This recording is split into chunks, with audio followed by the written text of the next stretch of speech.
Hello, everyone, and welcome to another NintendoFuse game chat. Today, we're talking all about Super Spy Raccoon for the Nintendo Switch.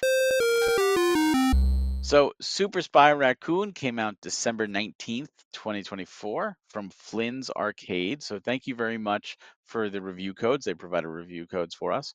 And this is a retro arcade throwback where you have to collect certain items, but you have to stay hidden because you were a thief, you were a spy, and if you get caught, you lose a life. So it's not just about getting hit to be killed. You have to hide in bushes, hide around corners, get your bearings straight to be able to collect everything. There's 5 single screen levels, and they will loop into a kill screen, very much like classic arcades. Um, there's the very quick wait time, so when you die, you get right back in.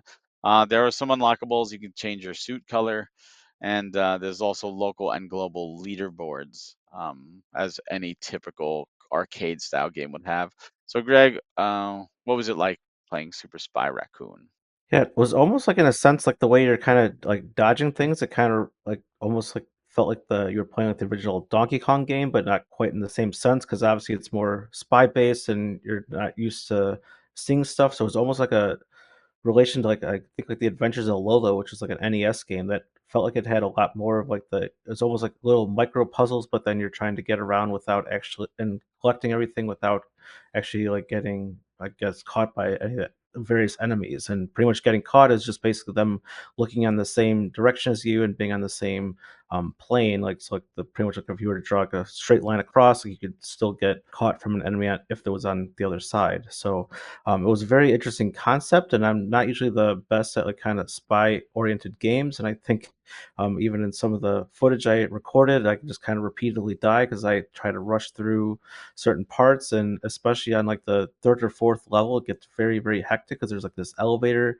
thing that you have to do, and then like even to get the invincibility item in that particular level, you have to like stand on top of the elevator and then raise it to the top floor, which obviously was a nice creative puzzle, but it was like initially it's like how the heck do you get up there to get up at that, and then but it eventually it finally clicks like once you're able to do that. But then even on like repeat playthroughs, because that's like you were saying, it kind of just loops through the levels. If you beat the final level, then like you're pretty much just replaying the same levels, like just at a little bit faster speed, and then like all the enemies will move a little bit faster, and then a little bit easier for them to catch you. So um I thought it was very fun to actually play and enjoy. And then I did like to have the continue option where it just like kind of halves your score, so then you can get right back into it. And like if you can't beat the third level, for instance, then you can easily just continue until you're able to do it, and then just worry about the high score later once like you've kind of mastered the levels and kind of learned the different routes.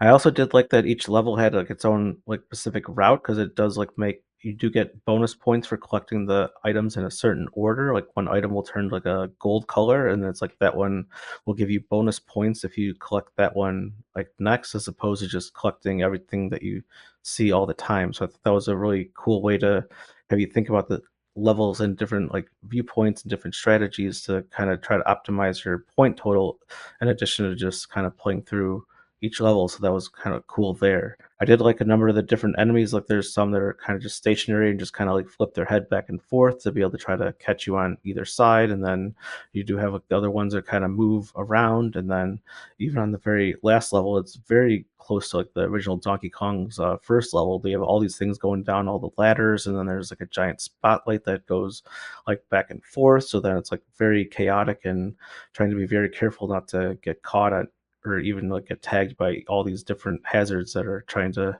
wreck your day there. So overall, I thought it was a really great, like, fun game to play, and really enjoyed all the different elements to each of the different levels, and kind of just how they naturally build upon each other and add like a few other obstacles as each level progresses. Yeah, I agree. It did remind me very much of classic Donkey Kong, and like classic Donkey Kong, I was just run and go, and I got killed. And it took me a few tries to start. Oh, hold on, this isn't that time. I got to slow down. I got to think. I got to plan. I got to hide. And I thought the puzzles were cool. I loved the fact that while there are the collectibles, like you said, there's an order to get bonus points. and it adds because you can ignore them and you just I just want to beat the level. But if you're going for the high score, that changes your route and figuring out the best possible way to do that. I thought that was really clever because it's such a simplistic. I mean, classic arcade is a very simplistic format, and to be able to do that and put a new spin on it, I think is really clever. And if you enjoy like the classic arcades style, then you'll probably enjoy this because it puts that new twist. And like you said, to be able to just continue because whenever doing any type of progression, like if you die in the fourth level, you got to play one, two, and three again, and then you die again, and you got to keep doing that, and then eventually you get to five, but you're on your last life, and then you die on five. Now you got to play one, two, three, four. Like it gets tedium for me. Like it's just tedious. So I like to be able to just continue and just go. And then once you learn the levels, like you said, then it's about high score. And yeah, I don't know what the kill screen is. I'm kind of scared because the kill screen in classic arcades was because it actually ran out of memory, but this is the Switch, so it's an artificial kill screen. I would hope, otherwise the kill screen is very very very high. But I'm curious to see if anyone's actually hit it. But I love that they did that as a throwback. Like, oh yeah, we will eventually just permanently end your run. Like this is your kill screen. And no, I think there's a lot to this game. It's very simplistic, but there's a lot to it.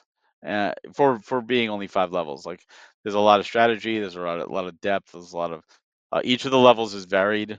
Like I said, like there's a spotlight in one, there's ladders in another, there's elevator. There's all these different types of mechanics coming after you, and like you said, there's the invincible items, so you can get that and use that to your advantage to try to grab whatever you can and hope that you're not spotted before it runs out. This game is $4.99 on the eShop right now. Uh, Greg, would you recommend it at that price? Wait for a sale or pass?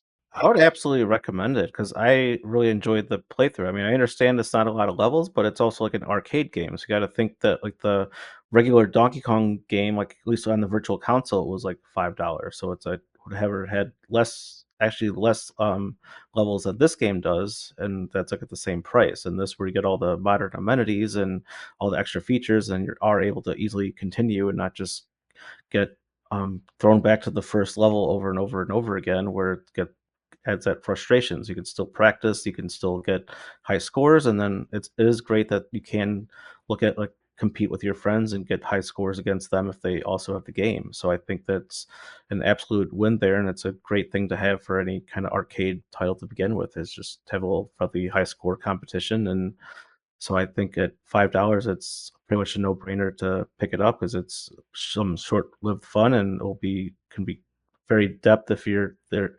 Has a lot of depth there if you're looking for that kind of challenge. So I do think it's a pretty good game that we got here. Yeah, I'm gonna agree. I think $5 is a good price. You're getting, I mean, I probably spent more than that in Donkey Kong Arcade growing up. You're getting a lot of bang for your buck if you enjoy the arcade style, if you enjoy mastering and getting better and better and better for a better score, better time. Um, then yeah, there's a lot to this game, especially with the leaderboards to encourage that. If you don't like classic arcade, maybe wait for a sale. But like you mentioned, you're getting more levels than Donkey Kong. You're getting different mechanics than Donkey Kong, and there's a lot of fun here. So I want to thank once again Flynn's Arcade for providing review codes for us. This game is out now for the Switch, $5. So if you enjoy this, please go pick it up. If you enjoy reviews like this, as well as podcasts, industry interviews, and a bunch of other Nintendo content, please go to nintendofuse.com and also subscribe right here on YouTube. Greg, thanks so much for joining me today, and we'll see you all next time. Have a great day.